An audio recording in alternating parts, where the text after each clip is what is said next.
All right, so if you've been in cryptocurrency for any period of time, we all know Bitcoin is not scalable, okay? I don't think it's meant to be scalable. I think Bitcoin's biggest feature is the fixed supply and security, okay? And you might also know if you've been in cryptocurrency for a while that guys, layer ones are going to be the future.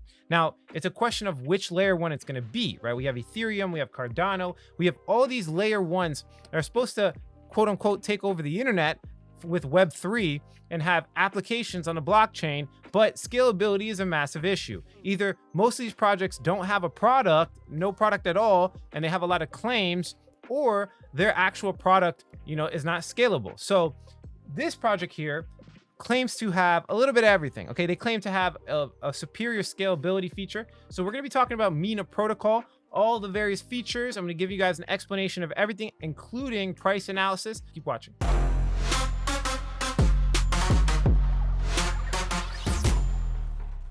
What's going on, everybody? Alex back with another video. Today we're talking about Mina protocol. Now, I won't be doing too much speculation considering the market is going downward sideways, but what I'm trying to do here is build a list of coins so that when the market goes back into bullish territory, when we feel like we're comfortable, I can start delegating into some altcoins, okay? You guys know right now I'm taking a defensive stance on my cryptocurrency investing. The defensive stance is allowing me to increase my cryptocurrency holdings. I'm still making money by percentage wise, but obviously not as aggressive as the bull run. The bull run's much easier. It requires a different strategy. If you're using a bull run strategy and you didn't have a plan, I highly suggest you guys check out the website, thefundamentalsecrets.com. It's basically all my life's work on one place. And we have coaches that can help you with a strategy or multiple strategies. Yeah. If you appreciate this channel as well, do us a full favor, hit that like button. Consider subscribing if you're new here because I talk about cryptocurrency entrepreneurship. I keep it down to earth, guys. I back up everything with facts. We don't accept sponsorships. There's unscripted. This is me, my heart and soul in these videos. That's all that's all I could do for you guys, man. If you want to hang me out to dry, because the bull run's not here, that's your decision. But if you want to stick around and actually learn how to make money, the sheep leave. The sheep leave. The wolves, they're here to stay. So if we look right here at Mana Protocol, you can see it's a $2.70. Now, the reason why it doesn't have too much price history is because it was an ICO. As you can see, it was at one point $8.57. And this is why I don't invest in ICOs. ICOs typically play out bad because, people dump their bags after the ICO. But it doesn't mean the project is not good. It doesn't mean that over time it can't appreciate in value. What I remember from 2017 is that even, let's say hypothetically we were in a bear run. You guys know that's not my stance. I feel like, we're going to definitely come back sooner or later within the next couple of months. But let's say we were in a bear run. What happened was there's a lot of projects that was actually birthed, right? And the biggest gains I ever made were during the bear run. So, we have to pay attention to these layer ones because they have a very, very unique proposition. The proposition that they're offering is that they claim they can give you the whole state of the blockchain. So if you understand how Bitcoin works, okay, basically every single time there's a block produced by the miners, they have to upload a state of the whole entire history of all transactions, which I don't know the exact amount, could be in gigabytes. It could be basically a lot of memory, okay? It takes a lot of time. I actually had one of my developers upload the Ethereum blockchain for our node that we're creating to get information. And it took them days, right? It took them a long time. It took them a very long period of time. So for Bitcoin, it's a little bit worse considering it's a longer blockchain, right? You guys hopefully understand how blockchain works. Basically, it's a public ledger system, and the beauty of it is that every single transaction ever created is on the blockchain. So they're having to upload this consistently, and it's going to get exponentially worse, especially if we have higher transactions. We have more transactions. Right now, it's currently only like 1.5 transactions per second, but if that ever increases, guys, the amount of memory it's going to be required, it's not going to be in gigabytes. It's going to be in terabytes, right? So the amount of memory required is going to get exponentially bigger, and they have a unique proposition where they claim they can do it and 22 kilobytes, which is about the size of a tweet or the little image in a tweet, right? So that's very small. And they also claim no matter how big this blockchain gets, it will always stay 22 kilobytes. Now, this is thanks to their Z-Snark technology. As you can see right here, other blockchains have 300 gigabytes and it's increasing in size, but they supposedly have only 22 kilobytes. And it's a big claim, guys, I will admit, because this means it solves the scalability issue pretty much forever.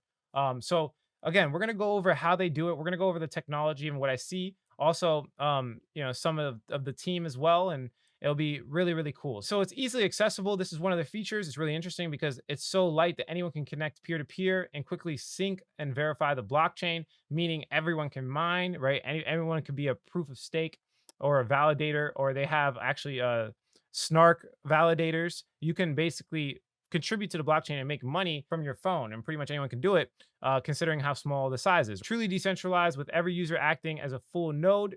It's probably because of the small size or whatever the case is. They also have dApps, and they're actually privacy focused as well. From my understanding, they're trying to increase the scalability as well as the privacy at the same time. So we'll go over some of this stuff. It's going to be really interesting. The first thing I want to talk about is a technology that allows them to do this, which is ZK Snarks.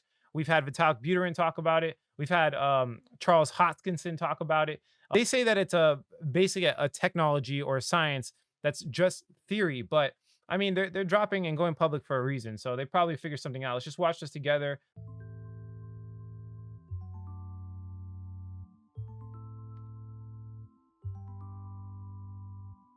Hi everyone, I'm Brandon Case. In today's video, we are going to discuss ZK Snarks, the tech making Mina the lightest blockchain in the world. Let's start with explaining zero-knowledge proofs, the ZK in ZK Snarks. Have you heard of the children's game Where's Waldo? It's the illustrated book series where the reader must find Waldo, a character dressed in striped clothes, amongst masses of other characters in a large scene. Well, think of a zero-knowledge proof as a variant of this game. Normally, if I find Waldo, I would just point him on the page, proving I know where he is, and you, the verifier, could verify my proof is valid by seeing that. This sort of proof leaks information though. The proof that I know where Waldo is by me pointing at him shows you, the verifier, where he is on the page. But what if instead I wanted to convince you I knew where Waldo was, but I didn't want to spoil the game for you? Well, I'd change how I construct my proof. First, I'll get a large piece of paper, much larger than the size of the book. And then I'll place the paper over the book, let's say it's here, and I'll move the book randomly behind the construction paper. And finally, since I know where the book is, and I know where Waldo is, I can cut a small hole in the construction paper, revealing Waldo, but not showing any context around Waldo. And this is my proof. Well, this whole thing. Then you, the verifier, would look and only see the construction paper with the hole revealing Waldo. And this convinces you of my proof. You won't know the context around Waldo because the construction paper is covering all the contextual information about who Waldo is next to. This proof doesn't leak any information about Waldo's location. A verifier seeing this proof wouldn't have an easier time finding Waldo than someone who hasn't. We call this a zero-knowledge proof because it leaks absolutely no information to anyone who observes it. The Where's Waldo example explains the concept of zero knowledge, but what about the snark part? Well, it's an acronym. ZK Snarks stands for Zero Knowledge Succinct Non-Interactive Argument of Knowledge. Succinct means that the proofs are small and easy to verify, even if the concept being proven is complicated. Non-interactive means that we don't need a back and forth communication between a prover and a verifier. And this is like in the Where's Waldo example. A prover can hand over the proof, the construction paper contraption, and a verifier can tell if the proof is valid without asking any further questions. Argument is a formalism for talking about these proofs because there is some fancy cryptography and non-determinism that doesn't quite make these formal proofs in the traditional sense, though we can still think of them as such. Finally, the of knowledge part refers to the fact that the prover actually has the evidence themselves. I'm not just proving that Waldo exists on the page, but as the prover, I know where Waldo is. All ZK Snarks have these properties. They don't leak information, they are tiny and easy to verify, even if the notion being proven is complicated. They don't require back and forth communication, and they are proofs of knowledge. The prover must actually know the thing being claimed, not just that it is true. In Mina, we don't play a game of Where's Waldo. We prove that the entire blockchain is valid. Why does a blockchain need to be valid? Because blockchains are run by many independent people instead of a central entity like a bank. So it's necessary for many people to verify that a blockchain is valid before trusting it. In other chains, folks verify the blockchain is valid by replaying every block one by one by one. In Mina, however, we do this by proving just that there exists a sequence of blocks that form a blockchain. However, rather than revalidating the full sequence of blocks, every time a new block is created, Mina just tweaks the proof statement slightly. Instead, we prove that there was a valid proof for some sequence of blocks, and there's a new extra one that's also valid. In a sense, every time a new block is created and broadcast throughout the network, we extend the proof to support this extra block. This self-referential concept of proofs referring to themselves is fascinating. Think of it like a picture within a picture within a picture, and so on. Certain ZK snarks, like pickles that's used in Mina, support a concept known as recursion, that a proof can refer to itself. And doing this doesn't increase the size of the proofs, no matter how many times we refer to ourselves. This recursion concept, this picture in a picture, is what allows Mina to stay small. Now, it's a little more complicated than the picture in a picture.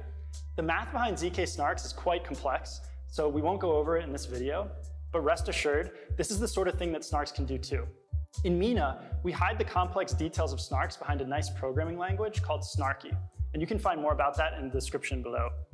Mina's ZK snarks are groundbreaking because Interesting stuff. So yeah, I mean, this technology has been around for a while. It looks like they have the first implementation. And then just to kind of give you guys, because I don't want to give you guys pros all the time. Let me just kind of give you some negatives on this, because Charles Hoskinson was one of the first people to implement ZK snarks. And obviously he's a genius. This guy, the creator of ADA. So let's just kind of watch this together. And I promise there won't be any more videos. We'll continue. Thoughts on the Mina protocol, Ouroboros plus snarks? They reached out to us and said they were going to be the first to implement Ouroboros Praus. That was back in 2018. They're still not in market with it. We were skeptical when we had a call with them. I remember Vasily Zikas was there, Agalos was there. I think Duncan may have been in that call as well.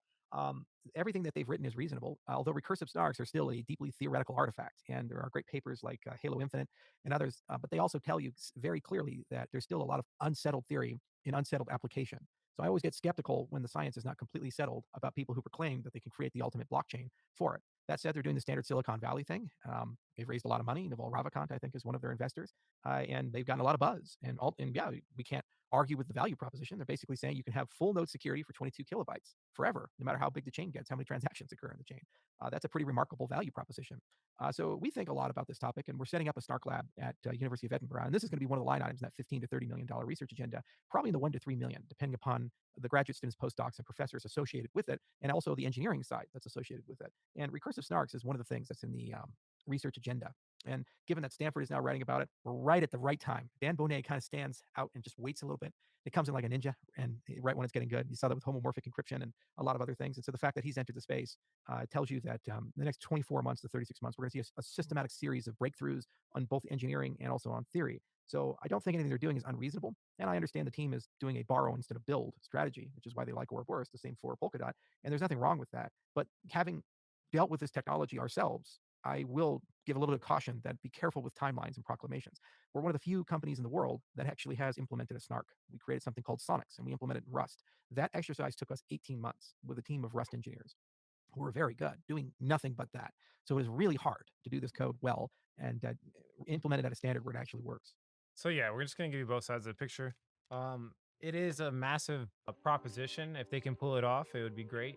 From my understanding, right now they only have the token, so they don't really prove it too much yet. But we'd like to see when some decentralized applications come out how it's going to work out. They're providing the elegant solution with the picture within picture ideal. They don't have to check every transaction since the beginning of the network to verify correctness. They're only looking at very small pieces, and it's already been verified before. So they're verifying obviously using the ZK snark technology. It makes it really easy to run a node, right? So again, it's just very lightweight version of kind of like Bitcoin or proof of stake. They specifically use Ouroboros, which is from ADA. So we're talking about proof of stake here. So I just think it's a really good shot. Let's look at some of the economics white paper, see what's, just so we can dive a little bit deeper on this concept. The block producers are incentivized by protocol distributions in the form of block rewards or Coinbase transactions, as well as network fees paid by users. So it's kind of similar to every other blockchain. In addition to directly staking, individuals can delegate their stake. So they have the staking feature and delegation staking, which is obviously a good thing for every blockchain most of the time. This allows the delegate to stake but not send transactions. It's great. So there's a couple ways, right? They have verifiers, they have block producers, and then they have the snarkers, right? And the snarkers are network participants who produce ZK snarks that verify transactions. They are compensated by posting fees for doing so, called bids. And if their snarks are used in a block, the block producer pays out those fees in the form of total transaction fees or whatever. So it's a little bit different from a regular, blockchain, considering they have the snarkers, but it just adds another layer of security and makes this whole thing possible, right? One thing I do see that they keep touching on, and this is actually what I thought it was before back in the day. Excuse me, I'm not a developer, but ZK Snark's censorship resistance, right? It turns out can be included a block if you just pay a high enough fee on Bitcoin. But with them, they have this censorship resistant technology is used with Zcash, right? So Zcash uses ZK Snarks as well. So it gives you that extra element of privacy. So this is kind of the life cycle of a Mana transaction. A verify executes a transaction and enters the mempool. If you guys don't know what the mempool is, it's basically the pool of transactions that miners accept. So basically, when you're looking at Ethereum, they have like this pool, right? Let's say you submit a transaction to send your Ethereum from here to here. Technically, the people that run the blockchain, the miners, they don't have to pick your transaction if they don't want to. They can pick the highest, most profitable transaction, right? And this mempool, it's kind of like the past is in this pool, and they can essentially, hand select what they want. That's just an explanation of that. It's like the memory pool, right? It's gossip through the network, right? And then Snark workers are making proofs for their unstaked TXSs, right? Next, a block producer is selected to produce a block, right? Randomly through the lottery, just like any other blockchain. They look at their local mempool, see what's the most profitable. They get what's the most profitable. We just explained that. They add the snarks to the block, which is a different stage that we are not used to. It's a little bit different than Bitcoin, right? They're adding these snarks as well. And then the block producer looks at the snark order book for each TX and purchases the lowest fee snarks. The fee that the snarks provide, they purchase it to include it in the block. And then I just don't want to bore you guys to death, but they have their own order book, and then it corresponds to, they basically verify it in comparison to the other snarks to make sure it's legitimate. And then they just kind of go from there, update the blockchain indefinitely, right, with the block producer. But the one difference is there is the snarks, right? All the, I guess you can say, computational power doesn't have to go and updating the whole entire blockchain. They could just use the snarks to verify that. So it's very interesting stuff here. They also have a couple ways to making money. You could be a snarker or a block producer, and it's just very similar to everything else. And here's some of the transaction fees you could potentially make. And we're also going to do some calculations as well on this cryptocurrency, so you can see it's not like anything crazy. Let's just go straight to that, because I know people want to know. If you want to stake this cryptocurrency, it's very similar to anything else. It's anywhere from 7 to 12%. So if you put in $1,000 in about 24 months, you'll receive about 800 bucks, which is not extremely profitable. Right here, you earn about $35 a month on average for $1,000. So like, let's say we put like, I don't know, 20 grand. Oh, this is 54,000 Mana. So let's just do 10,000. So if you put in $27,000, let's compute that. You'll be receiving about $351 a month. That's not bad. That's not bad for staking rewards. But remember, the asset is volatile, and right now the market's not really profitable like that. So it's hard for me to justify holding an altcoin just for that small percentage. It is really interesting that ZK Snark's technology has been used or endorsed by Ethereum. They're launching a joint RFP basically to enable recursive snark applications on the Ethereum blockchain. So clearly they have interest in it, and this is definitely a technology that people are taking consideration. But yeah, I think that's pretty much it. Evan Shapiro is legit, software engineer intern at Mozilla Firefox. He graduated with a master's degree in computer science, and he's obviously been very well, because they had a very successful ICO. $500 million is not easy to come across, especially in this climate right now. So moving forward, I think it's really interesting. What I would like to see it play out a little bit more, and this is why I can't do too much price analysis on it, considering that it's an ICO in a kind of bear market. So I want to see how it plays out. I want to see if a real sign, if a technology works or not, if developers start flocking to it. Because I mean, I can become a full-on developer. There's nothing wrong with that. I have a developing team, and he could easily teach me. But the thing is, I'd rather just watch like the big dogs, right? Because you can kind of see what they are going into. This is a lot of the reason why I've been talking about Polygon a lot on my channel, is because the developers are going there. The liquidity providers are going there. Everybody that has any indication of anything in crypto is flocking over to Polygon. So it's definitely a thing. But I don't know. We'll see how they last. We'll see if they can get it to at least the top 100 on CoinMarketCap. I thought it was really interesting. I wanted to update you guys. This is a scalable blockchain with very, very, very low, and cheap scalability, guys. I'm talking about, megabytes to gigabytes, right? So very interesting stuff, very unique proposition. Let's see if it plays out. That's it for this video, guys. If you like the quality of this content, hit like. If you don't, leave some constructive criticism. Subscribe for more video updates. Like I always say, if you don't get with it, you will get left behind. Thanks for watching this video, guys. Catch you in the next one. Alex here. Quick update, quick announcement, guys. I have a new community number. So I got a second phone. You could directly text me. I'm answering all questions. My new phone number is 954-758-5473. Again, that's 954-758-5473. I'm answering all comments. Go ahead and text me now. Let's have a conversation.